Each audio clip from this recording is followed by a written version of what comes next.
All right, let's talk about 3.4, graphs of polynomial functions. Factoring to find 0. It says find the zeros if f of x equals x cubed plus 2x squared minus 9x plus 18. So let's write that out. Let me write this out in white. So this says f of x, it says f of x is, and watch how I leave space, x cubed plus 2x squared minus 9x minus 18. I notice a pattern here right off the bat. First off, the powers go down by 1. 3, 2, 1, 0, like that. But we don't care about those last few terms. So the powers go down like that, and then I notice something else. And here's the big key. We can factor something out of the last two terms. So what we're going to do is we're going to write it like this.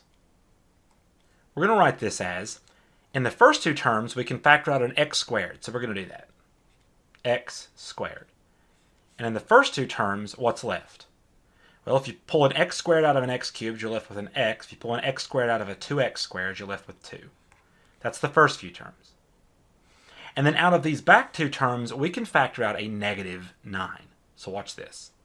Minus 9 times x plus 2. And you'll notice that if you distribute through this negative 9, you'll get exactly negative 9x minus 18. That's why the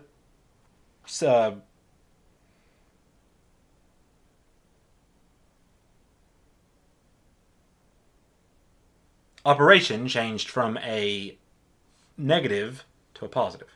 All right? So, now I notice something really cool. Notice that this is x plus 2 here, x plus 2 here. What's left is x squared minus 9, which means that there is in common, look at the yellow underlines, there is an x plus 2 in common to both of these terms, so I'm going to factor it out. I'm going to factor it out. I'm going to say equals, and then I'm going to factor out the x plus 2. Watch this. X plus 2, and then what's left is x squared minus 9. All that I did was factored the x plus 2 out of both terms, and what was left was x squared minus 9. Now, in order to find the zeros of this, we're just going to set that equal to 0. That is, we're going to find f of x equal to 0 to find the zeros. So I'm just going to set this last part here equal to 0, since it's the same thing. And I'm going to get x plus 2 times x squared plus 9, or x squared minus 9 rather, equals 0. I'm going to use the zero factor property, so that's going to give me that x plus 2 equals 0, or x equals negative 2, or x squared minus 9 equals 0, or x squared equals 9. We're going to take the square root of both sides, so we get x equals plus or minus, because I took a square root, and then the square root of 9 is, well, 3. So here are the 3 zeros. And I know that we found them all because of the fundamental theorem of algebra. It says this is an x to the third. There's at most 3 real roots, but there's exactly 3 complex roots. And we found all 3 complex roots. 2, plus 3, and minus 3 are all of the zeros. And they are complex numbers. This is 2 plus 0i, but we just don't write it like that. And this is plus or minus 3 plus 0i. We don't write either of those like that either. But that's it. We found all the zeros. Let's do another one just like this. So it says to find the 0 of f of x equals x cubed plus x minus 4x minus 4. Again, I see 3, 2, 1, 0. I think maybe it's a factor by grouping problem. Here's how this works. We're going to write this as f of x equals, and then I'm going to factor an x squared out of the first two terms. And it'll leave you like that. Now I'm going to factor a negative 4 out of the last two terms. Negative 4, and I'll have to multiply by x plus 1. In order to get minus 4x minus 4, if I distribute this negative 4 back through, I'll get exactly what I wanted. Notice now that there is a x plus 1 in common to both of these terms. So then our f of x is going to equal, factor out the x plus 1, and all that's left when we factor that out is what I'm underlining here in yellow, x squared minus 4. This looks like magic more than anything else that we do, except for maybe some limited infinity stuff in calculus. This looks like magic. But all we're doing is factoring out the x plus 1. If you can see it a little bit easier, maybe it would be easier for you to call, I don't know, call x plus 1 like, I don't know, pick something, k. Call this k. If you do that, you've got x squared times k minus 4 times k, and it's pretty easy to see that you can factor out k, so k times x squared minus 4. But k, remember, we just said up here that k was just x plus 1. So just replace k with x plus 1, and you're back to here. And if I just confused you with that, don't pay attention to it if you understood what I did before. But all that I did was just showed you that all we're doing is just factoring out, an entire polynomial like this. Binomial in particular. That's all that we're doing. And then what's left in the yellow boxes here is what goes in the other term. Now notice that if these weren't both the exact same term, you can't factor them out. They have to be the exact same term. So if they're not the same term, it's not going to work. So you could try this again, except make both of these 4s 8s, make both of these 4s 37s, whatever you want to, it'll still work. But the moment that you make, say, just this last number, say 5, x cubed plus x squared minus 4x minus 5, it's not going to work. Try it. Go ahead, write it down, try it with a 5 instead of a 4 as the last one, and you'll see what the problem is immediately when you try to do the math. I want to talk about the simple concept of multiplicity of a 0. So the multiplicity of a 0 of a polynomial is the number of times its factor appears in the factored form of the polynomial. If the multiplicity is even, it's going to touch or bounce off the x-axis at that point. If the multiplicity is odd, it'll cross through the x-axis at that point. And then here in the example, we are asked to find the roots of f of x equals 2 times x plus 4 times x minus 3 squared times x plus 1 cubed, and state the multiplicity of each. Okay. The roots are easy, and we can look at it. The roots are set it equal to 0 and solve. So it's 2 times x plus 4 times x minus 3 squared times x plus 1 cubed equals 0. Now, forgive me while I do this one time. But this means 2 times x plus 4 times x minus 3 times x minus 3 times x plus 1 times x plus 1 times x plus 1 equals 0. That is, you have 2 copies of your x minus 3s and 3 copies of your x minus 1s. So we use the zero factor property on every single one of these parts. So we say either 2 equals 0, or x plus 4 equals 0, or x minus 3 equals 0, or x minus 3 equals 0, or x minus 1 equals 0, or x minus 1 equals 0, or x minus 1 equals 0. And then we solve each one of these. This is a 0. So we get 2 equals 0. That's not true, so don't worry about it. There's nothing to solve, it's just not true. So either x equals negative 4, x equals negative 3, x equals negative 3, x equals 1, or positive 3 rather, sorry. X equals positive 1, x equals positive 1, or x equals positive 1. Okay, here's how we say this more simply. We say either x equals negative 4, okay, or this happened twice. So we say x equals 3 with multiplicity 2, because it happened twice, or x equals 1, let me try and at least circle this correctly, x equals positive 1 with the multiplicity 3, as in it happened 3 times. Obviously, you can tell that these multiplicities, this 2 just came from this power, and this 3 just came from this power, and you could have skipped all of this extra work. I just wanted to show you what multiplicity meant. Now, in particular, there's this other stuff with how it works here. So how it's going to touch or how it's going to cross through. It's going to cross through at 1, and it's going to bounce off at 3.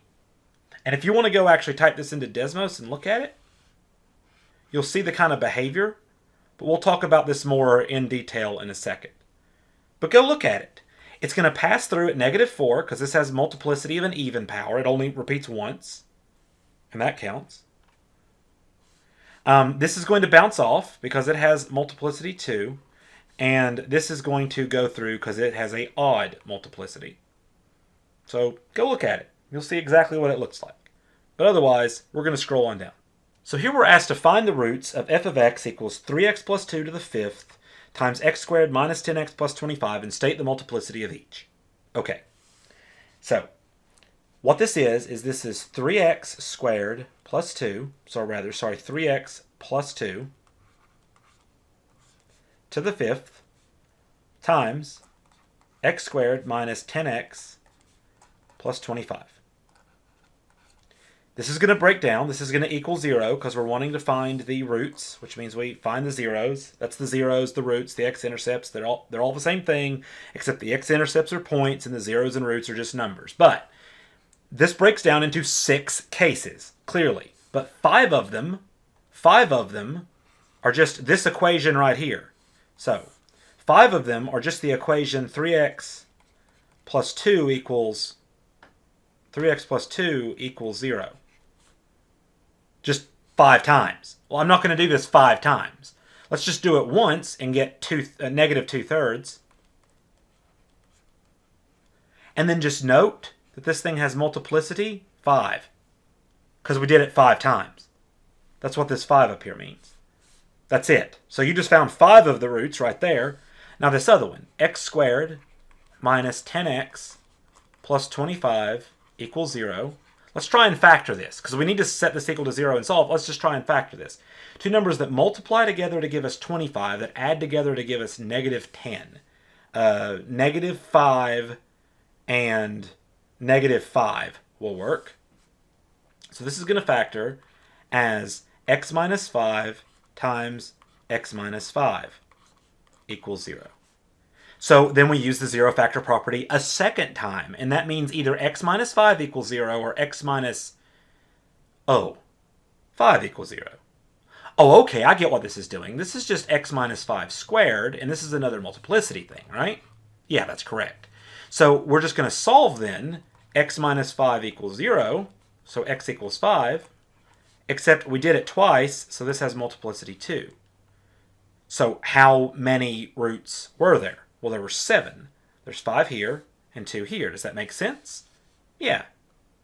If you multiply this out, this leading term is x times itself 5 times. So this is an x to the 5th term. This is an x squared term. And if you multiply these together, you get an x to the 7th. This is a degree 7 polynomial. That is, f of x is a degree 7 polynomial, so of course it should have 7 roots. That's the fundamental theorem of algebra. There's the 5 of them. There's the other 2. So I even know I found them all. And that's it. That's what this looks like. If you go look at this on Desmos, you'll see exactly the sort of behavior you're looking at. And I don't know exactly what it looks like, because I haven't looked at it on Desmos. But I can pretty much guarantee you that when it hits over here at 5, since it was even, it's going to do something where it bounces off. And when it hits over here at negative 2/3, since it was odd, it's going to go through like this. This may not be exactly what the polynomial looks like, because I haven't analyzed its end behavior or done any of that sort of stuff. But what I do know for a fact is that no matter what it does in the middle, it's going to have roughly this shape, sort of. It may go up higher in the middle here. It may come down faster, who knows? But I know that generally speaking, around this area and around this area and around the ends, this is exactly what it's going to look at. Because if you look at this term here, this is a positive odd function. So it's going to look like this at the ends, right here. We know. We know the end behavior of this is going to look like that. So I can guarantee you that this roughly is what the equation is going to look like when graphed, without even having to graph it. And that's awesome. That's fantastic to just have that in your head. All right, let's talk about turning points real quick. The turning points of a polynomial are the points at which the polynomial shifts from increasing to decreasing or vice versa, decreasing to increasing.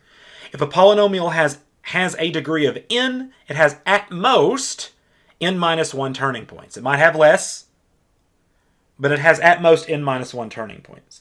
It says tell the maximum number of turning points for this polynomial, x to the 6th plus 2x minus 4. Its degree is 6, so the maximum number of turning points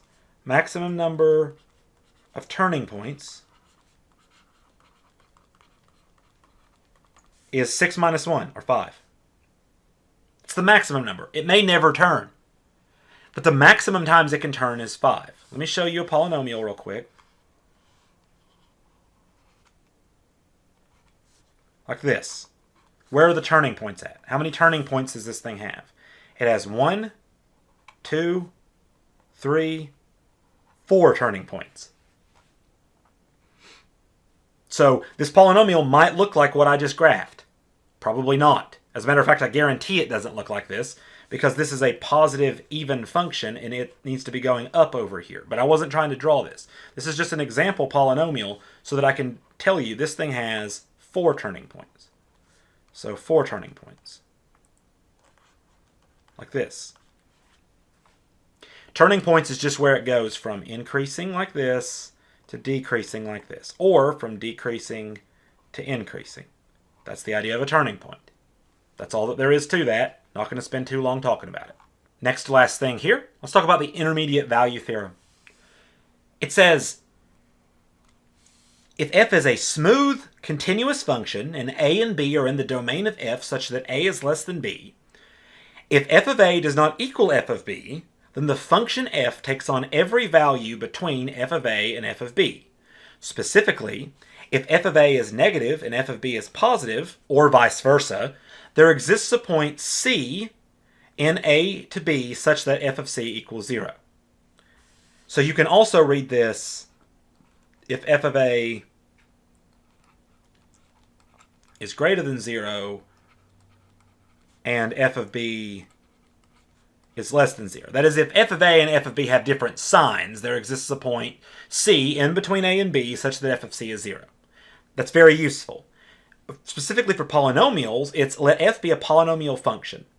If f of a and f of b have differing signs, then there's a c between a and b such that f of c is 0. So that is, this means is read, there's a c in the closed interval from a to b. But you can also read that as, there's a c in between a and b such that f of c is 0. That's great. Let's do an example so that this actually makes sense. It's not actually that awful. Use the IVT, that's the shorthand for Intermediate Value Theorem, to show that f of x equals x squared minus 4 has at least one 0, that is, it crosses the x-axis at least once, between 0 and 3. How do we do that? Okay, not terribly difficult to do that. I just need to show, from up here, in all of this stuff, I just need to show that f of a and f of b have differing signs, and that's it. Then I can say that there is a c somewhere in between a and b such that that happens. Look here. That's your a. That's your b. So we need to find then f of 0, and we need to find f of 3. And if the answers we get, no matter what the answers we get, if they have different signs, then there is a 0 somewhere on that. Or if we get out 0 as an answer, that would also end the process. So let's do it. F of 0. F of 0 is 0 squared minus 4, which is negative 4. F of 3 is 3 squared minus 4, which is 9 minus 4, which is positive. That's all we care about, really, but it's 5. Positive 5. This was negative. This was positive. So we say since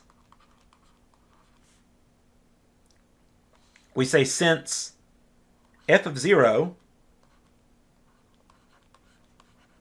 and f of 3 have different signs, have different signs,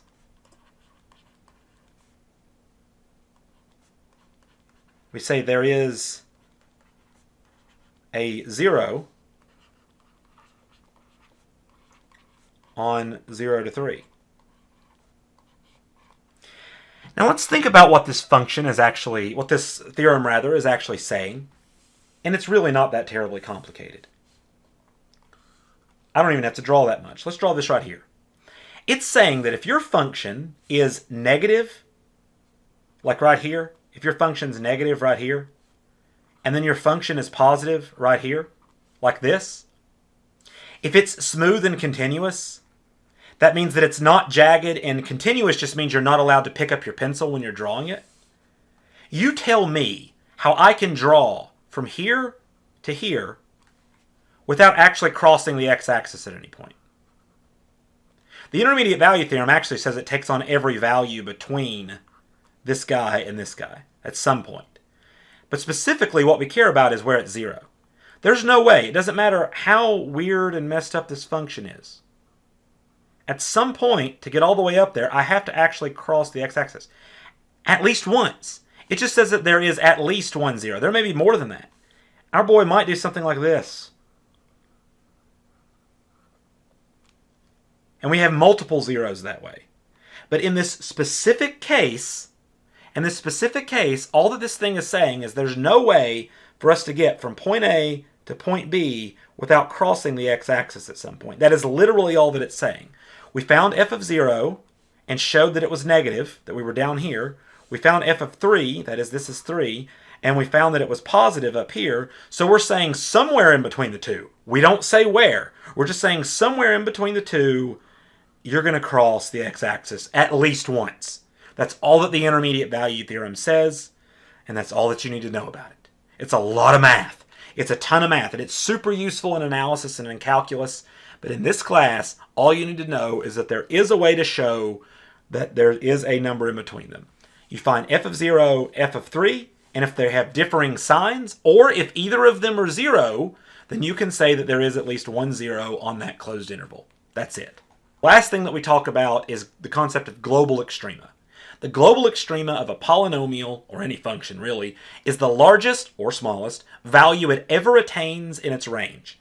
Only polynomials of even degree have a global extrema, which is the largest of its minima, largest of its maxima, or the smallest of its minima. Let me show you.